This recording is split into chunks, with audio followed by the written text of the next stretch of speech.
Alemana Podcast. Abordamos temas de salud y bienestar. Conversamos con nuestros especialistas de clínica alemana acerca de temas relevantes y contingentes para nuestra comunidad. Estamos contigo para educarte.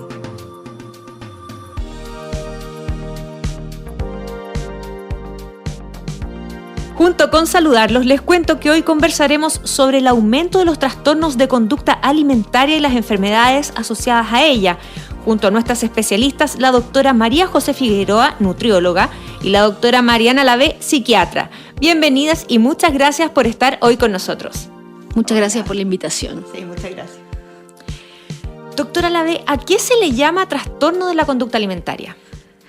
Trastorno de la conducta se le llama, en general, se puede englobar a personas que sufren de dos características principalmente. Una es como mucho temor a subir de peso y otra es una autoevaluación centrada en el peso.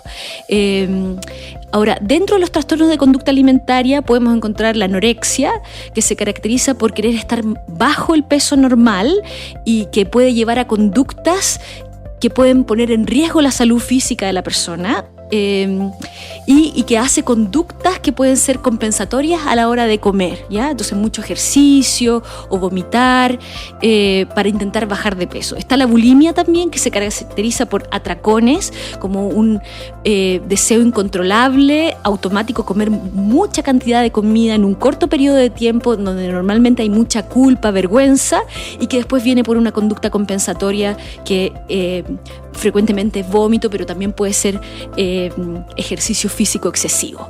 Y está el trastorno por atracón, que es el más prevalente en la población, que es simplemente el tema de tener atracones sin la conducta compensatoria. Pero en la adolescencia es más frecuente la anorexia. Existen otros trastornos también, como el ARFID, que es como la evitación por la comida, temas más sensoriales, donde no necesariamente ahí está el temor a subir de peso o la autoevaluación física.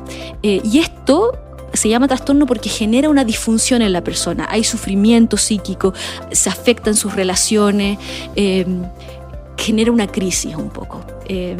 Eso.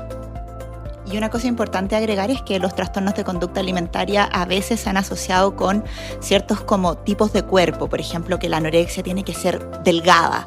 Y la verdad es que los trastornos de conducta alimentaria se pueden presentar en cualquier tipo de cuerpo. O sea, puede haber personas con pesos normales o más altos que pueden tener también una anorexia y a veces pasan desapercibidos por lo mismo. Y los papás o los pacientes se demoran muchísimo más en consultar. Entonces es importante saber que se puede presentar en cualquier estado nutricional finalmente, cualquiera de ellos. En toda forma y tamaño, y si bien es más frecuente en mujeres, también se presenta en hombres. Perfecto. Doctora Figueroa, ¿qué ha pasado con los trastornos de conducta alimentaria durante la pandemia? Que me imagino que es algo que en general a todos nos ha tocado un poco lidiar con la subida de peso, con la ansiedad. Para los dos lados, la verdad. O sea, los trastornos de conducta alimentaria durante la pandemia y post-pandemia, porque tuvimos como una especie de bajada y una segunda como ola, ¿cierto? Han aumentado las consultas, la verdad, ostensiblemente. Lo que se ha descrito un poco, más que en la literatura, periodísticamente, es que ha aumentado como un 30% la consulta por trastornos de conducta alimentaria. Esto no necesariamente refleja el aumento de los trastornos en sí, pero es más o menos la cifra que yo te puedo dar ahora. Ahora, el porqué de esto, así como tú dices, un poco tiene que ver con la ansiedad, pero principalmente tiene que ver con los alimentos y la comida como un regulador emocional, ¿ya? Nosotros en la vida normal tenemos muchos reguladores de nuestras emociones. Nosotros siempre vivimos estrés, angustia o cosas así. Y los reguladores emocionales puede ser la alimentación, puede ser el comer algo rico, puede ser abrazar a mi familia, puede ser conversar con un amigo, reírme, hacer deporte, tener una rutina establecida. Y la pandemia se llevó todo esto, finalmente. Se llevó las rutinas, se llevó el contacto social. Por lo tanto, dentro de la casa, el principal regulador emocional que quedó fue comer.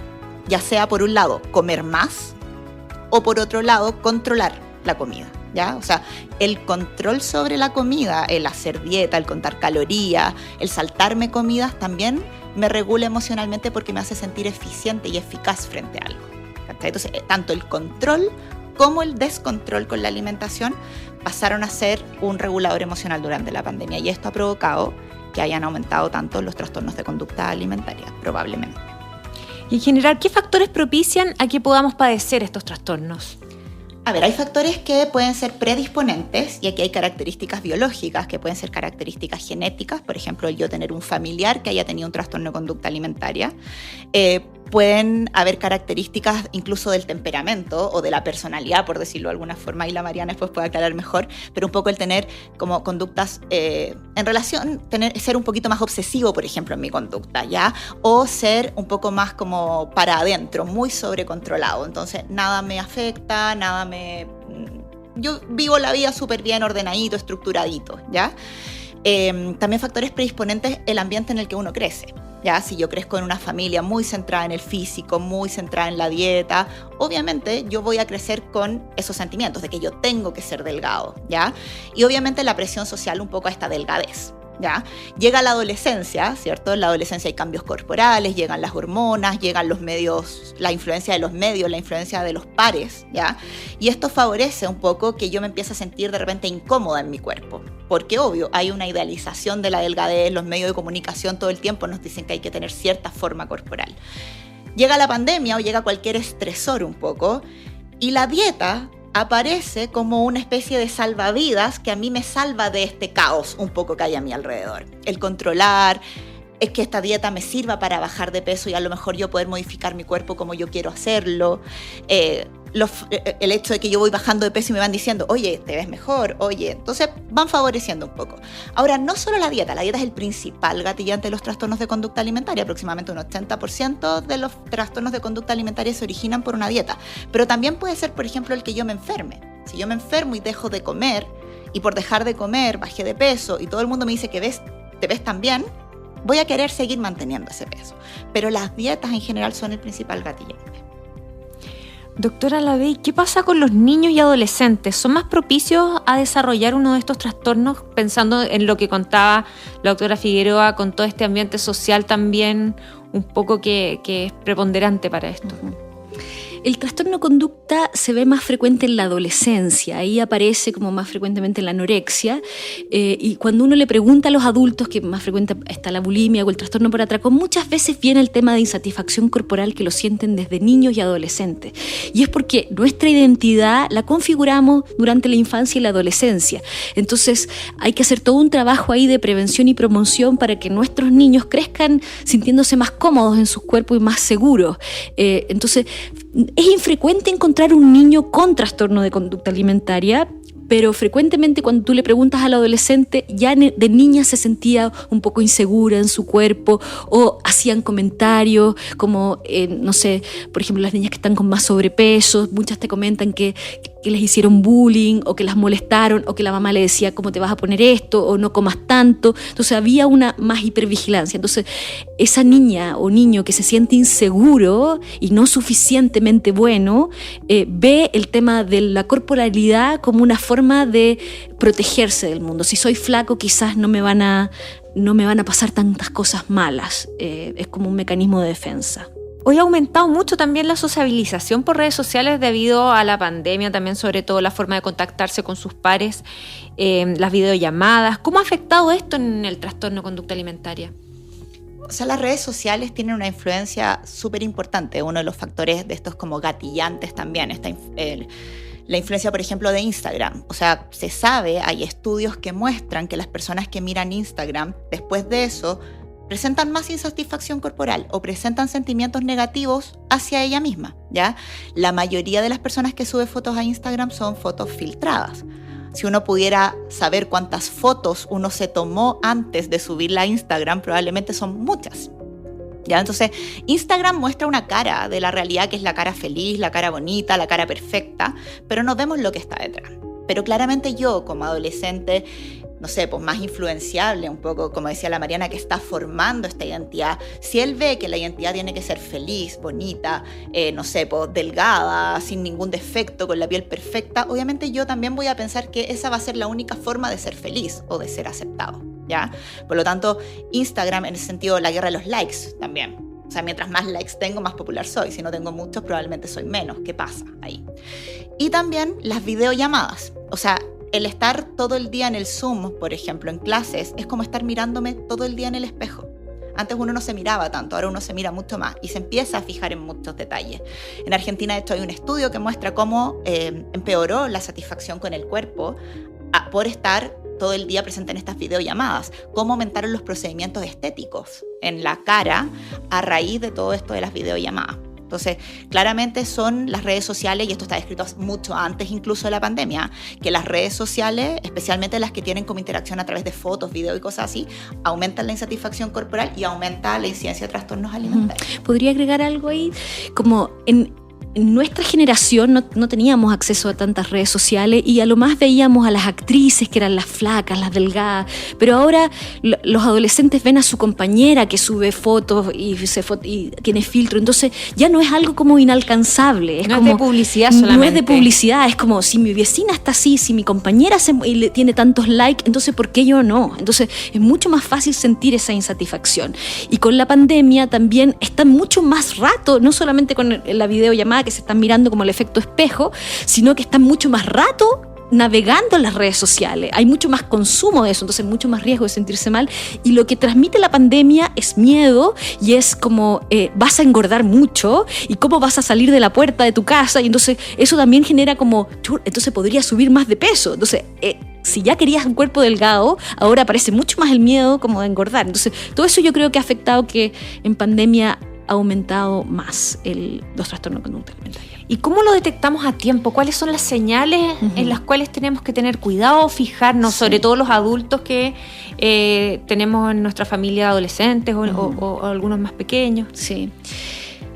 Podemos dividir como las señales en 3 áreas, como en las áreas conductuales, en las áreas emocionales y en las áreas más como físicas de los niños y adolescentes. En las áreas conductuales sería, por ejemplo, una joven que cambia su actitud, que ya no quiere comer en la mesa, que tú la ves que está posiblemente comiendo en secreto, que entras a la pieza y está como con mucha comida, que de repente empieza que dice que tiene alergia, que ya le cae mal esta comida, que tú ves que está evitando comer comidas chatarras, que está leyendo todo, que quiere entrar en una dieta, que quiere hacer mucho ejercicio, que se angustia si no hace ese ejercicio, que ocupa ropa muy como holgada, que no quiere estar en actividades que involucren exponer su cuerpo, no quiere prender la cámara, no quiere ir a lugares sociales porque va a comer ahí o porque se va a exponer algo de su cuerpo, por ejemplo en el verano. Todas esas son como señales de alerta en la parte conductual. La parte emocional es ver a un hijo que está con síntomas depresivos, ansioso, con cambios conductuales, más irritable, más... Y sobre todo si esa ansiedad se ve con la comida, se pone a llorar con la comida, evita comer, pero con eso hay que tener más ojo con niños que son más internalizantes, porque con los externalizantes los papás se dan cuenta, gritó, lloró, pero los internalizantes, que suelen ser las niñas con anorexia, no muestran muchos síntomas, pueden estar al lado tuyo y ponerte una sonrisa y por dentro estar teniendo un huracán. Entonces en eso es los papás con intención como explorar los mundos internos de su hijo, como qué les parece sobre estos temas, hablar sobre estos temas, si hay amigas que los tienen, qué les parece a ella, cómo cuidan, o sea, hacer prevención y ahí investigar un poquito el mundo interno. Y en cuanto a lo físico, es una niña que se cansa al hacer ejercicio rápidamente, que se le cae el pelo, que se le quiebran las uñas, o sea, datos de desnutrición, que se le corta la menstruación. Esa es una gran como bandera roja de estrés y de desnutrición, entonces hay que ponerle ojo en eso. De hecho, muchas ginecólogas así las pesquisan y nos las derivan a nosotros, desmayos, como todas esas cosas. ¿Y hay grupos que son de mayor riesgo, aparte de este que conversábamos recién, de las que son más hacia adentro, por decirlo de alguna forma? Los dos extremos son de más riesgo, las que son más internalizantes, pero también hay las que son hiperexternalizantes también, como más impulsivas, que son hipersensoras. En el fondo, los dos grupos son más hipersensores, solo que uno lo va a hacer más internalizante y otro lo va a hacer más externalizante. Pero también hay otros grupos de riesgo, por ejemplo, las que hacen algún ejercicio como o deporte más competitivo, donde quizás está la cultura de mantener un peso muy delgado y hay competencias entre ellas, por ejemplo ballet, gimnasia artística, rítmica, atletismo, o donde se tienen que comparar el cuerpo y mirar mucho el cuerpo, o si tienen culturas donde el entrenador es muy como, a veces depende también mucho del entrenador. Hay entrenadores que vienen de una vieja escuela, que son como tú no puedes subir de peso, tienes que estar hacer tal cosa como tus compañeras, y potencian esa competencia. Entonces ahí yo tendría ojo. También cualquier enfermedad médica en la cual se puede alterar el peso, o sea, que bajó de peso, subió de peso, no sé, tomó corticoides, subió de peso, entonces le va a pasar algo, tiene una enfermedad intestinal y bajó muy rápido de peso, entonces le quedó gustando y ahí empezó también, o por ejemplo si son diabéticos o obesidad o problemas cardiovasculares, donde se va a hablar de el ejercicio, la dieta, la alimentación, dislipidemia. Entonces también esos son grupos de riesgo, y por supuesto los grupos de riesgo son los que hayan tenido algún trauma, bullying, abuso sexual, violencia intrafamiliar, o sea, donde hay un sufrimiento y donde de alguna manera me sentí no visto, porque eso voy a tender a repetirlo de alguna manera, como con mis pares, me puedo volver a exponer a esa misma vivencia de trauma, y ahí puede aparecer también el mecanismo de defensa del trastorno de conducta. Y también un poco agregando otros deportes, uno como que conoce harto esto del ballet, la gimnasia rítmica, el patinaje artístico, pero también, por ejemplo, los deportes en que hay que mantener un peso establecido de repente más arriba, por ejemplo, los que levantan pesa, los que juegan, o sea, los que luchan, los luchadores, los de judo, tienden a tener muchas conductas purgativas. Por ejemplo, el vomitar o usar laxantes o diuréticos antes de las competencias, por ejemplo, para cumplir con el peso comprometido, ¿cachai? O sea, como que también hay que tener ojo con ese tipo de deportistas. Y en los hombres en particular, tener harto ojo con la insatisfacción corporal en los que son delgaditos, ¿ya? Porque ahora está todo el tema que tienen que ser musculosos y no sé qué, entonces también a veces hay temas como por el otro lado, finalmente, de querer tener cuerpos más grandes en ese sentido. Sí. También con personas que sean muy autoexigentes, entonces alumna de promedio 7, que se angustia si se saca un 6.8, 6.5, o las estudiantes de medicina o las estudiantes de derecho, o sea, gente que sea muy obsesiva y muy autoexigente tiende también a hipercontrolar con el tema de la comida. Eso también hay otro grupo, perdón. Sí, que uno se le ocurre. Todos los que podamos hablar para que la gente pueda conocerlos. Adolescentes que han crecido en una familia absolutamente, pongamos normativa, absolutamente, y que quieren hacerse vegetarianos, por ejemplo, en la adolescencia. El cambio de alimentación. Cambio a una dieta, ¿ya? Y sobre todo ahora que está, entre comillas, como de moda, por un tema también, cierto, filosófico, ambiental, del tema del cambio climático, etcétera, el tema de hacerse vegetarianos. Ahí hay que tener harto ojo, ¿ya?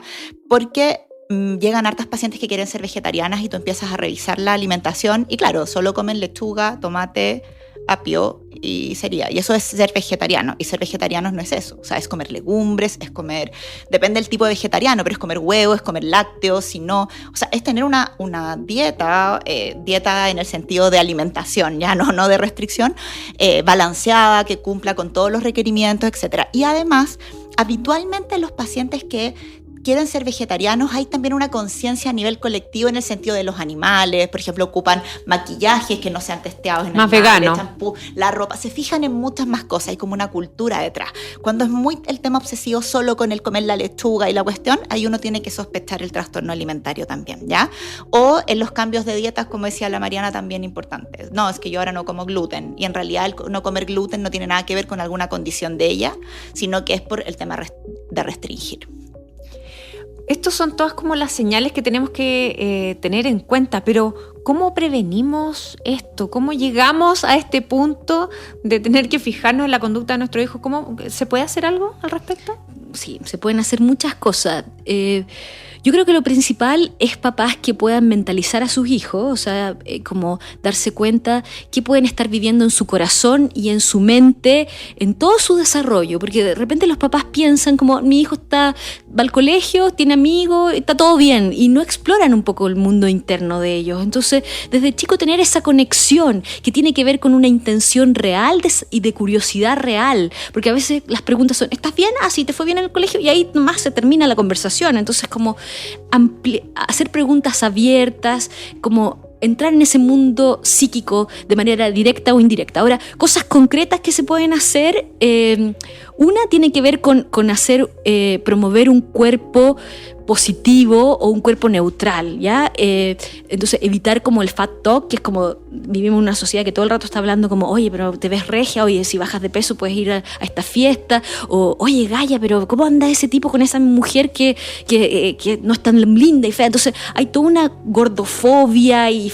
entonces es pasarnos al otro lado de cómo poder empoderarnos de nuestro cuerpo y decir, me siento bien, me siento linda, y quizás ver esa amplitud de belleza no solamente en la delgadez, mostrarle a los hijos que la belleza también está en la actitud, en algunas características de la personalidad. Me encantó como el carácter de esta persona, hoy me encantó lo que dijo esta persona, hoy lo valiente que fue, escuchar de los propios padres, porque de repente pasa a las mamás cuando se bañan o están comiendo, que digan, yo no voy a comer, haga dieta, que no sé qué, ver que ellas puedan disfrutar la comida, que pueden disfrutar su cuerpo, se pueden poner el bikini en las vacaciones, entonces eso transmite seguridad.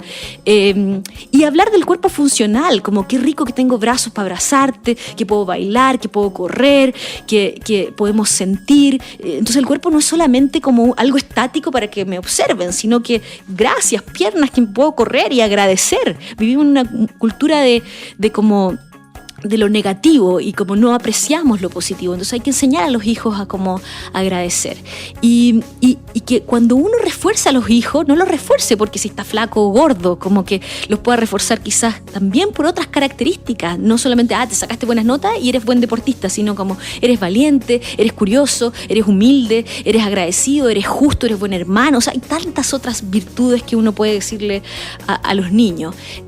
Hacer alfabetización mediática, o sea, están expuestos a los medios, vas a ver cosas photoshopeadas, deberías no exponerte tanto a esto, entonces ver en qué están y ayudarlos y educarlos con este tema. También como en el entorno familiar, ver que los papás puedan tener intuición en la comida, como me siento satisfecho, tengo hambre, poder hacer como un mindfulness eating, que es como a la hora de comer no tener la televisión prendida y tanto ruido, sino que estamos comiendo, estamos disfrutando lentamente de la comida, una alimentación respetuosa, con horario, que es como, no es como te lo tienes que comer todo y no me dejes nada, porque en África hay niños que se están muriendo de hambre, no, sino con como, la culpa, como la culpa o como no comas más porque estás gordito, como que no hablar de eso, sino más bien ser un ejemplo, como un ejemplo de comida, que yo como diverso, me encantan los vegetales, hago deporte y no tengo que estar diciéndote como no comas o no comas, sino que es parte de la cultura familiar. Y uno no estar tanto evaluando a los demás, porque también de repente los papás le dicen, eres la más linda, eres flaca, eres como que creen que ahí van a potenciar una autoestima propio, positiva, claro. O como eres inteligente, y lo que hacen es más ansiedad, como ¿qué pasa entonces si engordo? Tengo la identidad de flaca, tengo la identidad de buena alumna, ¿qué pasa si me saco una mala nota? Entonces como que más ponerlo en el proceso que en los logros, como fuiste forzada, deberías sentirte orgullosa como lograste esto, ponerlo en el esfuerzo más que yo me siento orgulloso de ti, o mira que eres flaca, como eso, tener esos momentos familiares de conexión, de conversación, de hablar de otros temas, ser críticos con respecto a los estereotipos de género, sobre el tema de la farándula. ¿Qué otra cosa se me ocurre? A ver. Bueno, y prevenir, obviamente que en el tema educacional, el manejo del bullying, o sea, esto debiera prevenirse desde que son niños, ¿no? Como el poder tener una satisfacción corporal, o sea, ¿cómo hacemos que entre los niños no se hagan bullying, que sea una falta de respeto, así como el garabato, una falta de respeto? Hablar de los cuerpos de los demás empieza a ser una falta de respeto, como ¿quién te pidió la opinión de que si estoy flaco o gordo, que si te ves linda o no te ves linda? Y eso debiera ser como en los colegios y llegar hasta las políticas públicas, porque esto tomarlo solo desde salud mental o solo desde la salud en general o educación, quedamos cortos. O sea, políticas públicas, hablo de que el gobierno tenga leyes con respecto a las propagandas para los niños, adolescentes, con respecto al Photoshop, con respecto como a los cookies, porque si yo le pongo like a una cosa, aquí en Chile no existe ley de cookies, entonces si yo le pongo like a la dieta me van a llegar 20.000 cosas de dieta también, entonces los niños no están expuestos a todo eso. Importantísimo el rol de la familia. ¿Qué pasa con el rol de los profesionales de la salud? ¿Tienen que ver también con el tema de los trastornos de conducta alimentaria? O sea, tenemos que ver para bien y para mal también. El rol nuestro para bien debiese ser, primero, promoción. O sea, promoción de hábitos saludables en todos los niños. No tenemos por qué un niño, por ejemplo, que a lo mejor tiene un cuerpo o un peso normal, no decirle, oye, hace actividad física, come saludable, come fruta, come verdura. Obviamente también hay que comer por placer, o sea, hay que enseñarle a comer de todo. Pero yo no puedo estar enfocada solamente a decirle al niño que tiene un cuerpo más grande, a decirle, oye, tú haces ejercicio, no comas dulces, come frutas y verduras, y no al otro. O sea, debiésemos promocionar hábitos saludables en todos los niños, sin diferenciar un poco según su estado nutricional. Segundo, lo que decía Mariana, promocionar una imagen corporal que tenga que ver con la funcionalidad del cuerpo. Este cuerpo, a lo mejor más grande o más chico, me permite hacer exactamente lo mismo. Puedo jugar, puedo correr, puedo saltar, puedo jugar básquetbol, puedo jugar voleibol, puedo nadar. O sea, y también dentro de las características más importantes de la valentía, ese tipo de cosas. También tenemos un rol, obviamente, en la prevención, ya en la prevención de los trastornos de conducta alimentaria. Y en ese sentido, la prevención tiene que venir del punto de vista de no hacer iatrogenia. O sea, nosotros como profesionales de salud debiésemos advertirle a los adolescentes, por ejemplo, que las dietas son los principales gatillantes de los trastornos de conducta alimentaria, que además no sirven, ¿ya? O sea, el 95% de las dietas fallan a largo plazo, ¿ya? Debiésemos decirles que tengan, como ya les dije, buenos hábitos y nunca estar centrados solo en el peso, en un trastorno, en un control nutricional, por ejemplo, o en un control pediátrico, estar enfocado en otras cosas. Y si el peso está un poquito mayor, a lo mejor no decirlo delante del niño, decírselo a los papás nomás. Hacemos salir al niño y le decimos al papá, mira, ¿sabes qué? A lo mejor hay que hacer estos cambios, no sé, pues ayúdenlo a que salga más a jugar, a que a lo mejor no esté tanto tiempo en pantalla, pero no se lo decimos delante del niño. O sea, a nosotros nos llegan muchos pacientes con trastornos de conducta alimentaria, muchos, que después de una consulta pediátrica, que después de una consulta con un endocrinólogo, que después de una consulta con cualquier especialidad médica en que les dijeron que estaban gordos o con sobrepeso, inician dietas súper estrictas, restrictivas y finalmente terminan en un trastorno alimentario. Y lo digo porque no es menor la cantidad de casos que nos llegan, ¿ya?